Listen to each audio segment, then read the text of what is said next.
All right, let's get started. There's a lot of things happening. There's a lot of uh, things I want to update everyone on, but mainly, we had the RBA today. We had US policy. We had the bond yields and inflation dynamics. UK and Europe as well. Lots and lots of things actually going on into the market, but majority into US in terms of they having the downgraded. Okay, so yeah, let's get started already. So yeah, let me put the risk disclaimer up, and then I come back in a minute or two, and then we can start.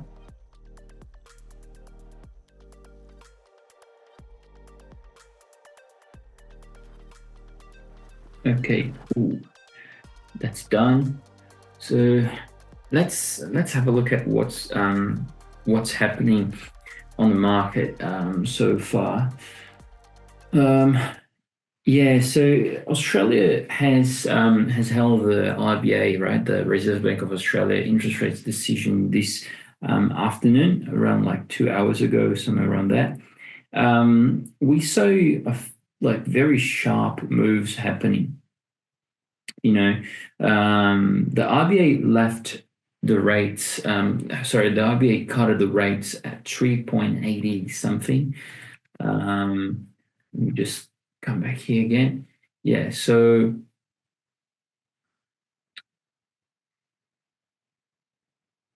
media releases, statement by monetary policy. Cool. Yeah, so they've talked about the inflation, that the inflation continues to moderate, but of course, from August last 2022, that was the peak of the inflation, and then it has been falling substantially, but it's still pretty high. Okay, inflation is still at 2.9%, so it's below the 3% for the first time since 2021, and the headline is at 2.4%. It's on the target between 2 to 3%. So both of them still at the target of 2 to 3%. So that's a good thing. Okay, so they see this as is an into target, but they say that the outlook for the coming days is remain uncertain, not because only the inflation, but the whole world economy. Okay, so we have US and China, for instance. It's a big uncertainty. We have Iraq and Iran as well. It's a big uncertainty. We have oil prices. We have Canada and US.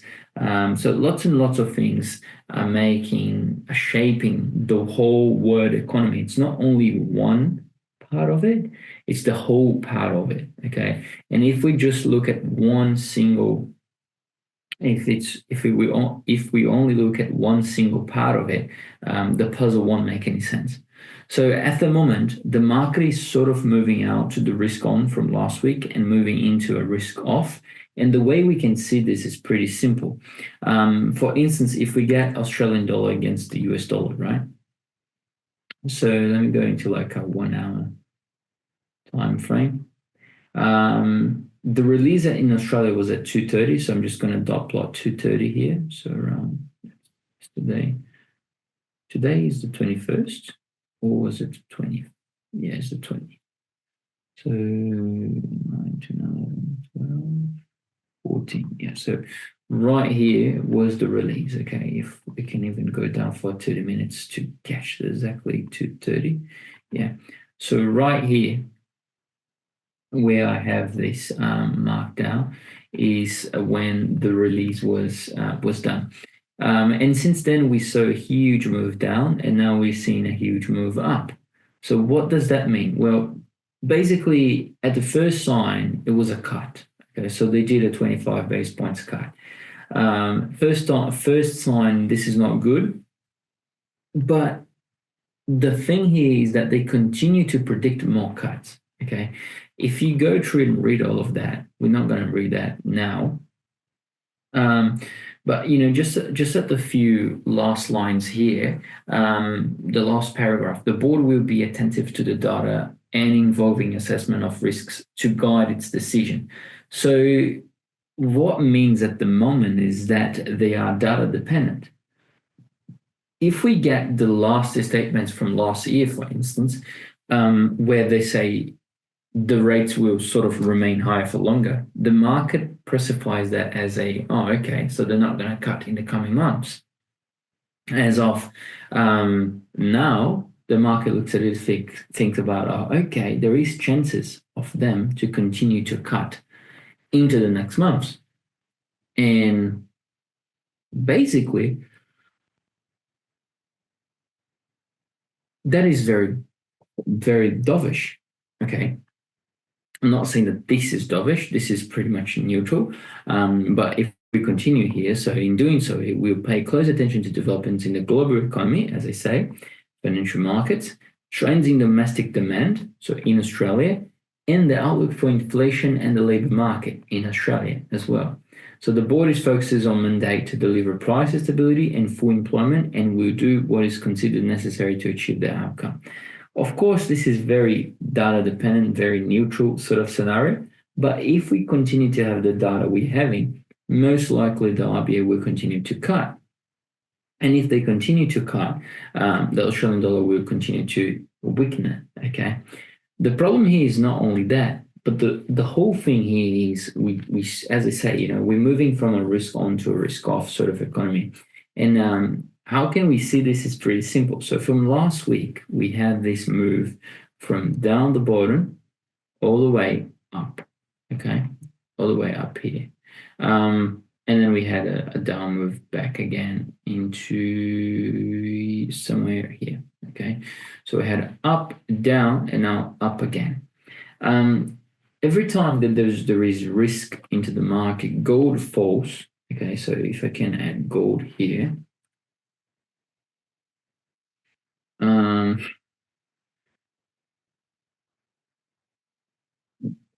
So every time there is risk into the market, we can see that the gold falls and the Australian dollar rises. Okay, so right at the exactly point, gold was falling and Australian dollar was falling. See here? All the way. And then risks comes in. What does that mean? Last week, right on Monday, on the Monday opening, we had the China and US trade deal.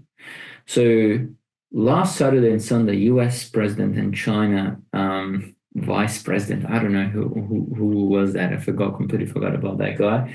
But both of them, they had a chat, okay? And before that, even if we look even before, as I say, you have to put it up the puzzle, otherwise it doesn't make any sense.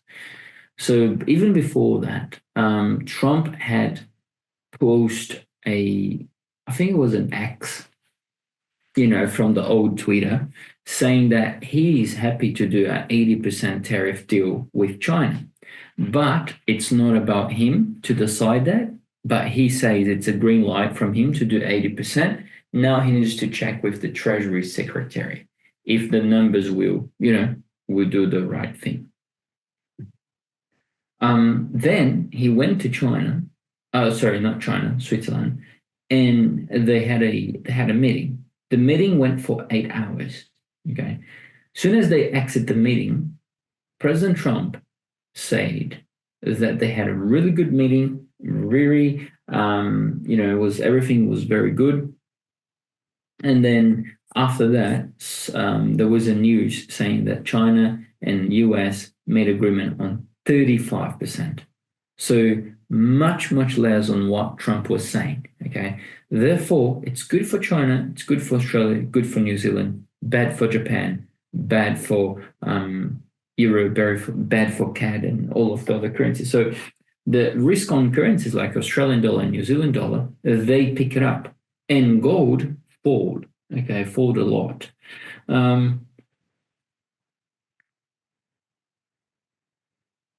Just take this off here. too many things already. Okay. So we can see here that when that happened, market sort of spiked up and then gold sells off. Okay, very heavy. And then another things happen. So basically it's always, market moves like these types of things, these types of events. Now, what's going on here? So from here, we had the RBA meeting, market fell. Now it's pulling back up, most likely to continue down. Okay. I don't see the Australian dollar getting, how can I say, get bearish. Okay, I see it bullish at the short term. So if you go for the 4 hours, we are into a consolidation where HSBC actually mentioned about a consolidation, but it's still, it's still pretty bullish for me. We haven't break that low here. We haven't break that low here. So for me, it's still pretty bullish.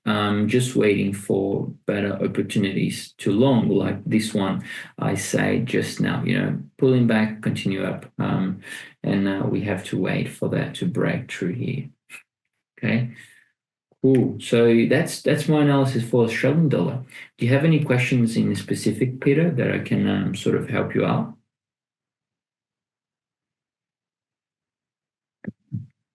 Otherwise, I'm just going to follow through. Well, other one I've mentioned is about the Aussie CAD. I've been mentioning this pair for quite a while, on these areas here. ANZ, Australian New Zealand Bank, have a short position at 91. And just now we had another opportunity to long. Okay, these levels are really strong long levels, in my opinion. Seems pricing is reacting on 4-hour fair value gap. I don't really believe on fair value gaps, but yeah, if it works for you, it works for you. But these are the levels that I'm looking to be longing Australian dollar against Canadian dollars. Worked out here, worked out here, worked out again. So let's keep an eye on those ones as well to 91. Okay, it will be pretty interesting to see this trade unfolds again. Cool. Okay. Moving on, we have another one that is the Euro AUD. Euro AUD shorts are pretty good as well. So from those levels there, I think there's kind of, after days and days without closing this without a week, without closing this gap, the market sort of came just today. And remember what I say last week, market come and close the gap. No matter how long it takes, it will come and close the gap, okay? So like here, for instance, it took the whole week, right? So that was when Australian dollar was very strong because of the trade deal between US and China. And then there you have it. Okay, it took a while, but the gap is closed. So I guess the Australian dollar will continue to be pretty strong in the coming days. Okay, I guess there is still risk to be fulfilled into the market for the Australia. Okay, cool. So that's my view into Australian dollar. Yeah, so here would be great. A good option would be a short somewhere around here. Stop losses above those highs. Take profit below here. Yeah, that's a good position as well. Cool. Now coming back to here, so I already did the Australian and the RBA main decision. Okay, so I guess that's about it for this one. Now let's go back all the way up here for geopoliticals and the FX market in 2025, because I did change I did change some of my view. I haven't changed everything because pretty much, still is pretty same. But I want to give a key idea here for everyone, and I want you guys to think about that. So, not all government debt is seen the same anymore. Okay, so let me just put up the 10-year yields here. There you go. And let me put this guy here into the 5.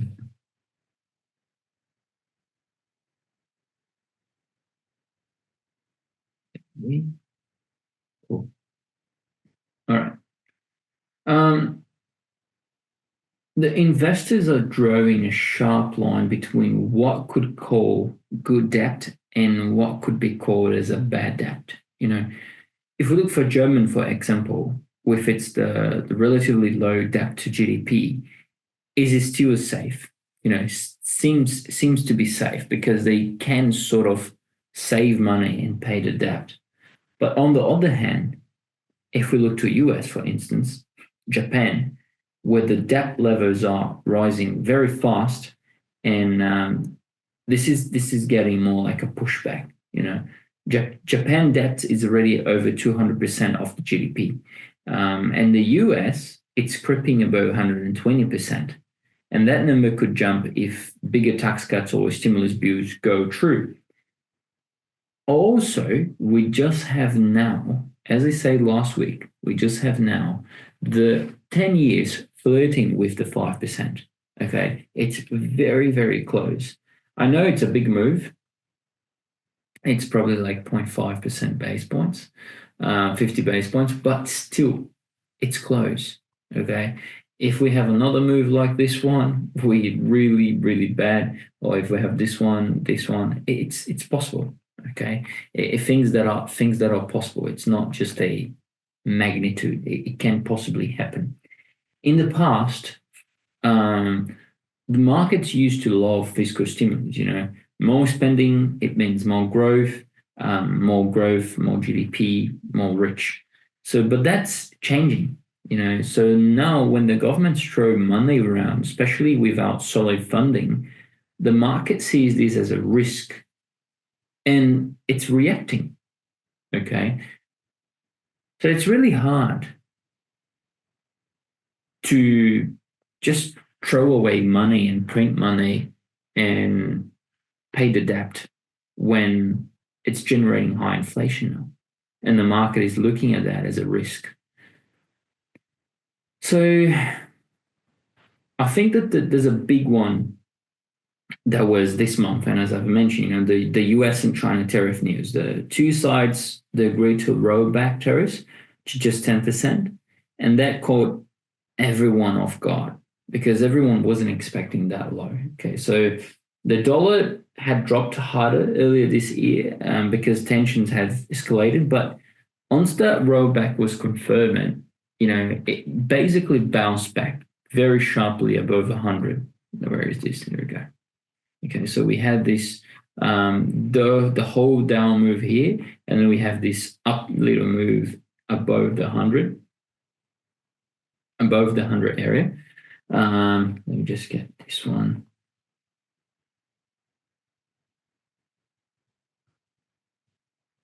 Okay. We had the move above the 100 that everyone was talking about. But that kind of move tells us something. The markets are still pricing geopolitical risks very fast. And the policy surprises will matter, of course.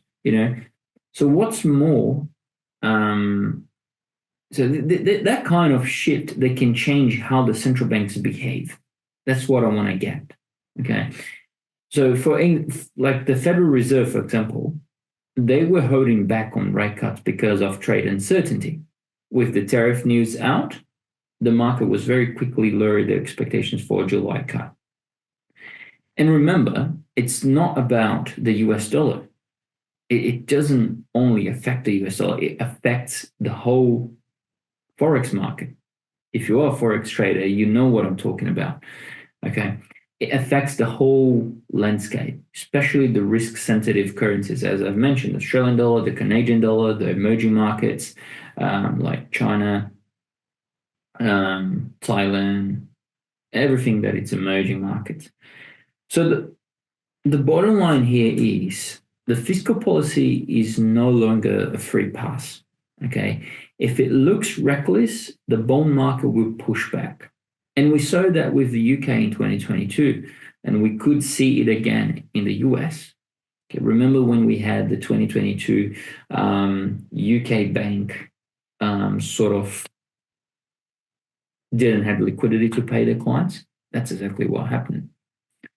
Interesting fact that happened in Australia was kind of, I don't know if that should bring too much attention to us, but I don't know if you are in Australia. I know Stuart lives in Australia and knows Commonwealth Bank. But if you are in Australia, Commonwealth Bank it's a big bank, and majority of the revenue from that bank comes from loans. Okay. So we have an Australian bank that is the NAB. We have ANZ Bank that is Australian New Zealand NAB, Australian and New Zealand Bank. We have a lot of banks here, okay? But Commonwealth and NAB and St. George and HSBC, Westpac, they're the biggest ones, okay? Commonwealth sent an email to a client, specifically to a few clients, that the guy that received that message, the email, thought it was a scam because, it was like a customer certification. And then he opened up that.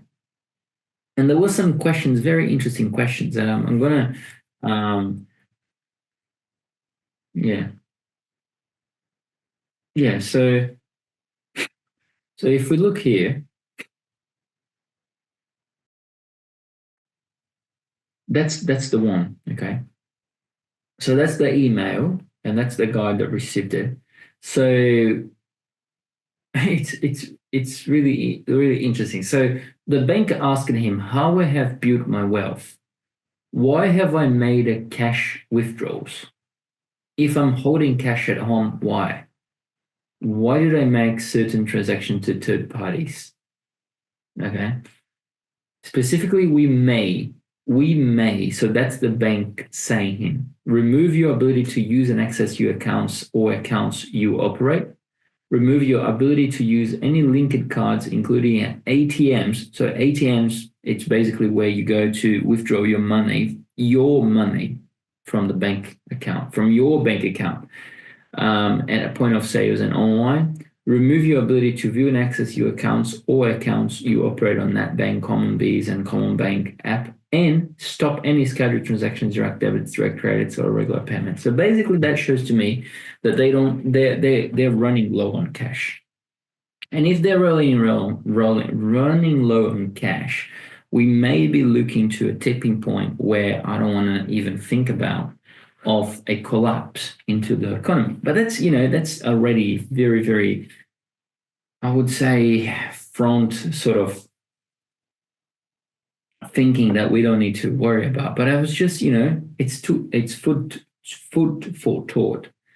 Anyway, so going back to US, the Fed is rethinking the whole framework right now, So back in 2020, they introduced a policy that aimed to let inflation run a bit hot to make up for past misses. But after what we've been, what have we been through over the last few years, that approach, it feels like outdated. And now they are sort of talking about dropping the idea of average inflation targeting.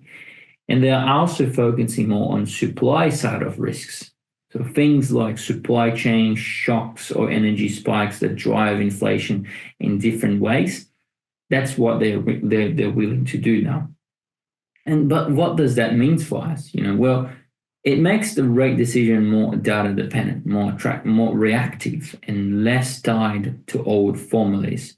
Right now, the market sees a rate cut likely in September, not before. So July still has a chance, but the Fed wants more labor market data to be able to decide if they're going to go forward or not. So if you are trading the dollar, if you are trading like euro dollar, if you are trading US dollar CAD, for instance, US dollar CHF, all of those ones, this is, the yields, the risk appetite. Keep an eye on those shifts. This isn't about inflation alone anymore. It's past gone. That's already gone. Okay. It's more about policy flexibility and an unpredictable world. Okay. So yeah, that's pretty much my view for the US. Now, if we come to Asia and we go to Japan, they are having some growth concerns about it. Okay. We just had the release of the GDP quarter one, and it came in very weak, down 0.7%. I was having a look and the exports fell.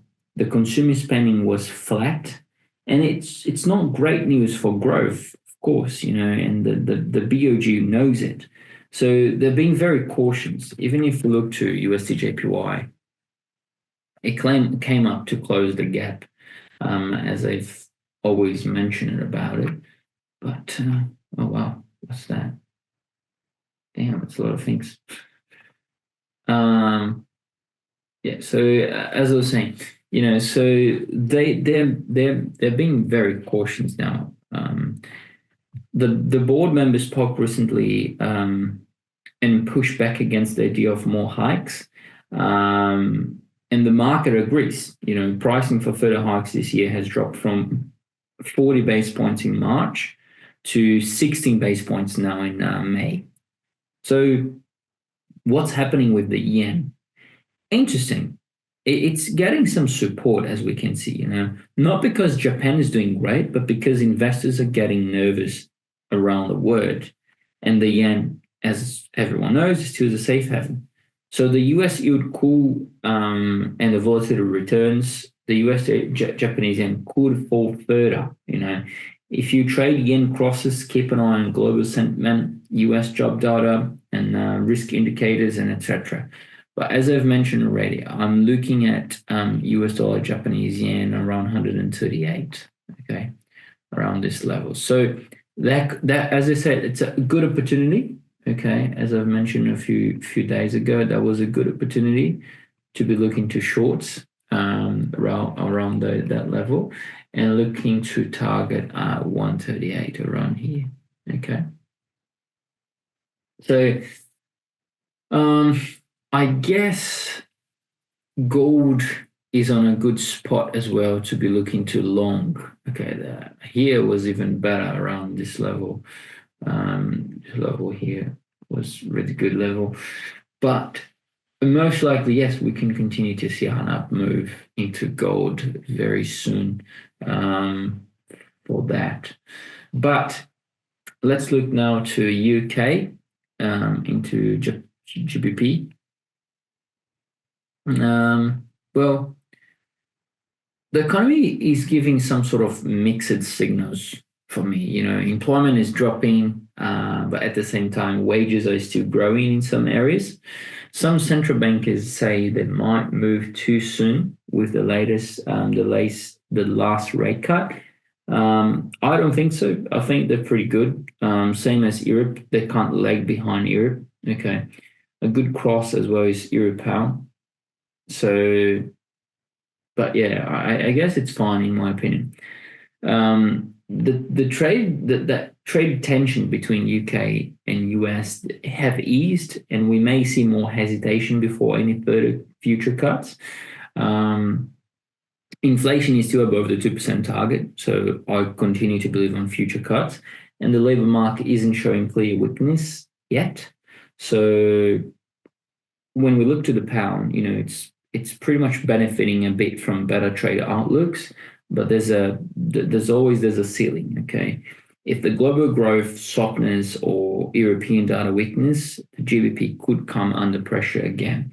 So while GBP USD, might have some upside, any rally needs to be backed by strong data, but mainly one last. Okay.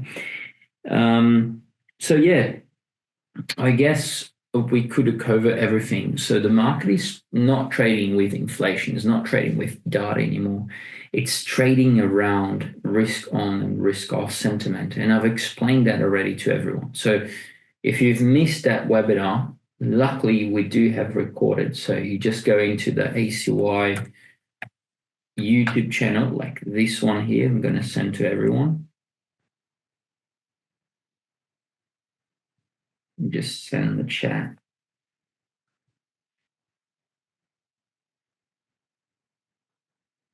So I've sent on the channel. I've sent on the chat. You guys can have a look at here.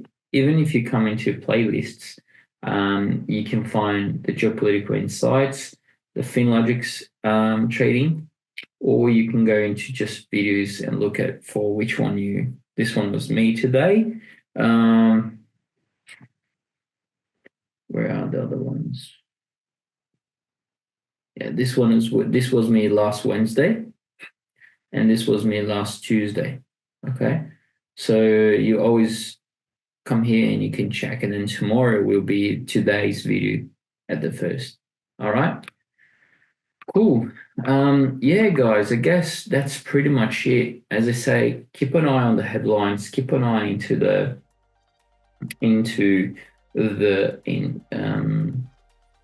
US and China, and you should be looking to have some good trades. If there is risk, look to buy Australian dollars, New Zealand dollars. If there is not risk, look to buy euros, look to buy Japanese yen, and so on. Shark says Duncan coming back. Not too sure, because Duncan is not from Sydney office, so I've never met him, to be honest. I've never talked to him, but yeah, I'm not too sure about that. Sorry. Cool. Thank you so much, everyone. Have a great day. Have a great week ahead. Manage your risk, and don't forget that tomorrow we do have a webinar as well from 4 to 5, same time. I will be here, and we can have a good time together again. Thank you, and I see you tomorrow. Bye-bye.